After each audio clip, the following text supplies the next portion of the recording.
안녕하세요. 산촌TV 김광주입니다. 제 산촌TV를 아껴주시는 여러분께 먼저 감사의 말씀드립니다.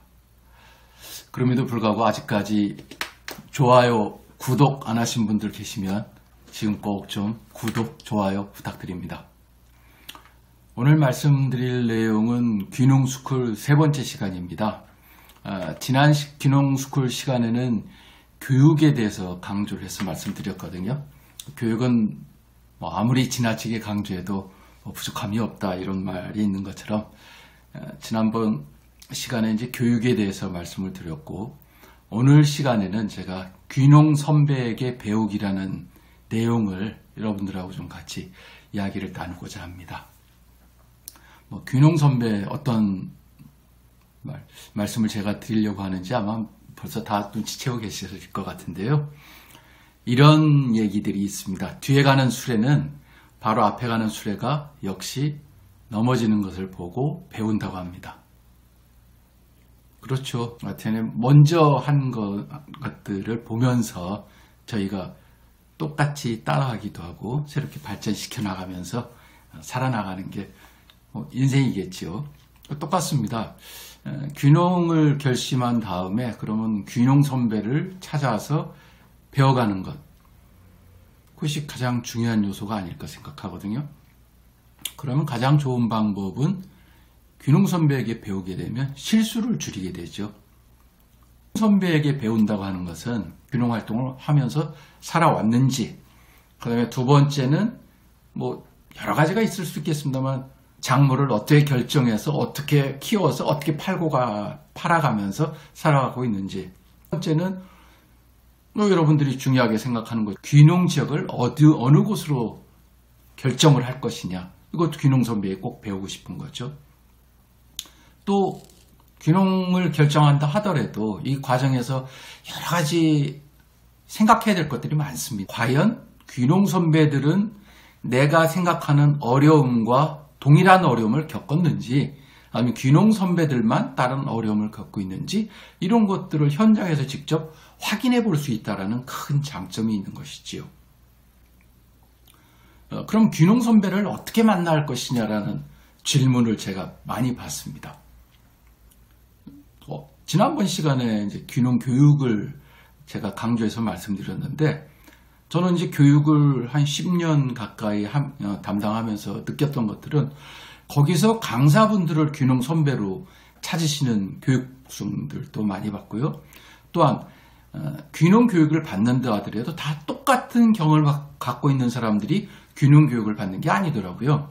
어떤 분들은 실제로 많은 귀농에 대한 노하우를 쌓아놓고 실제로 그 일을 귀농 활동을 하시면서 교육받으시러 오시는 분들도 계시고, 전혀 그거 그냥 나 귀농에 대해서 관심이 있어, 그러니까 교육 받아봐야지 만 가지고 오시는 분들도 계세요. 그럼 그 귀농 교육 받는 그런 단체가 됐던 모임에서 교육 받을 때 강사분들을 귀농 선배로 모실 수도 있고, 또 그 안에서 먼저 귀농에 대한 정보를 가지고 활동하는 분들을 만나서 귀농 선배로 할 수도 있습니다. 저 같은 경우도 제가 인제에 있다고 몇 차례 말씀드렸는데, 저를 만나러 오는 귀농 교육할 때 만났던 교육생들이 꽤 많이 있습니다. 코로나 때문에 없었고 아마 올해도 좀 그건 어려울 것 같은데요. 그 대신 연락은 주고받고 하지요. 그 다음에 또 다른 귀농 선배를 찾는 방법은 친인척, 그 다음에 고향분들, 또 여러 지인들이 있을 수 있죠. 이거는 당연할 것 같아요. 왜냐하면 지금 한 50대 40대도 포함이 될지 어쩔지 모르겠습니다만, 대부분 이제 농촌 지역이나 이런 중소도시 지역에서 자라다가 대도시로 올라와서 사신 분들이 많기 때문에 주위 분들 조금만 연락을 하면 금방 그 귀농 선배들을 찾을 수 있지 않을까, 그렇게 생각합니다. 농사에서 귀농해서 딸기를 배우고 싶다라면 딸기를 제일 잘하는 데 가서 배우는 게 낫다. 그럼 충청도 논산에 가서 배운다든지, 아니면 수박을 키우고 싶다? 경상남도 함안에 가서 배워야 되겠죠? 이런 식으로 좀 생각을 해보면, 내가 뭘 할까? 오미자를 하고 싶다? 그럼 저희 마을에 인제에 와서 배울 수도 있고, 문경에 와서 배울 수도 있겠죠? 아니면 저에게 공치를 배우고 싶다 그러면 저를 찾아오시는 거죠. 미리 연락하고. 그래서 어떻게 하는지 뭐 합숙을 해볼 수도 있을 테고, 아니면 그냥 앉아서 몇 시간 동안 대화를 통해서 기본적인 걸 파악해 볼 수도 있을 것 같다고 생각합니다. 그 다음에 저는 주위에서 본 사항인데요. 아주 과감하게 귀농 선배를 찾는 사람들을 많이 봤습니다. 제 멘토는 지금 굉장히 유명하신 분인데, 저희 마을에 이제 바우농장이라는 걸 합니다. 사냥삼에 대해서 아주 저는 감히 실력자라고 자부하고 있습니다. 제 멘토가 제 기억만 해도 11년 동안에 방송에서만 만난 것도 아마 한 20여 차례 된 것 같은데요. 방송에 한번 나가고 나면 그 다음 한 1주, 2주, 3주 정도는 전화 받느라 일을 못할 정도입니다. 물건을 구입하여 하시는 분도 계시지만 그 중에는 정말 용감하게 연락도 없이 주소만 찾아가지고 와서 만나러 오시는 분들이 계세요. 그러면 그런 분들에게 제 멘토는 아주 친절하게 자기가 어떻게 사냥삼을 하기 시작해서 한 25, 6년간 이걸 하고 있는지, 어떻게 10만이가 되었는지, 산촌 귀농은 어떻게 하는 게 좋은지, 이런 것들을 술술술술 풀어주기 시작하죠. 그럼 저도 이제 같이 조금 산촌 귀농에 대해서 경험자이기 때문에 같이 얘기하고 그런 기회가 꽤 많이 있었습니다.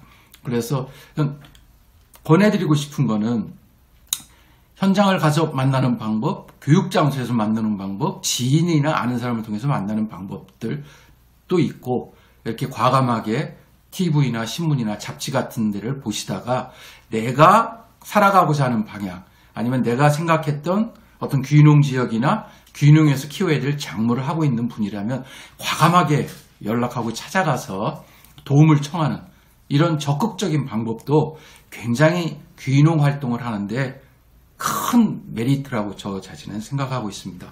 또한 지난번에 말씀드렸던 귀농 교육을 철저히 하시라고 한 부분도 실은 이런 귀농 교육을 통해서 네트워크, 인적 네트워크를 구축하면 그것이 곧 다 모든 귀농 선배로 연결이 될 수 있고, 그걸 통해서 내가 하고자 하는 것들을 하나하나 이렇게 맞춰나갈 수 있다는 말씀을 드릴 수 있습니다. 지난 시간에도 강조해서 말씀드렸습니다만, 농림수산식품교육문화정보원이라는 데가 있습니다. 농정원이라고 하는데요. 거기에 귀농귀촌 종합센터도 있고요. 거기서 보면 제가 이제 매년 이런 안내 책자가 나옵니다.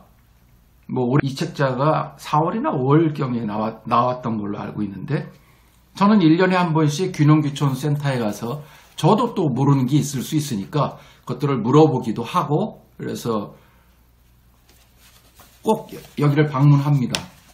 귀농귀촌 가이드북에는 여러 가지가 있는데, 잠깐 말씀드리면 귀농귀촌의 이해, 귀농귀촌 정책방향, 귀농귀촌 종합센터 소개, 정부 지원정책, 지자체별 지원정책, 연락처 이렇게 되어 있습니다. 이런 것들을 열심히 구해서 보시는 방법도 교육과 더불어서 귀농 선배를 찾는 데 큰 도움이 되고, 귀농귀촌 종합센터에 가서 본인들이 생각하는 어떤 귀농의 방향에 대해서 설명을 하고 그러면 지금 제가 말씀드리는 귀농 선배를 아마 소개를 받을 수도 있지 않을까 이렇게 생각합니다. 다음 4번째 4강에서는 귀농해서 살아가는데 아주 필요한 사항 중에 하나는 머슴살이에 대해서 여러분들과 한번 같이 이야기를 나누겠습니다. 오늘 말씀 들어주셔서 고맙습니다.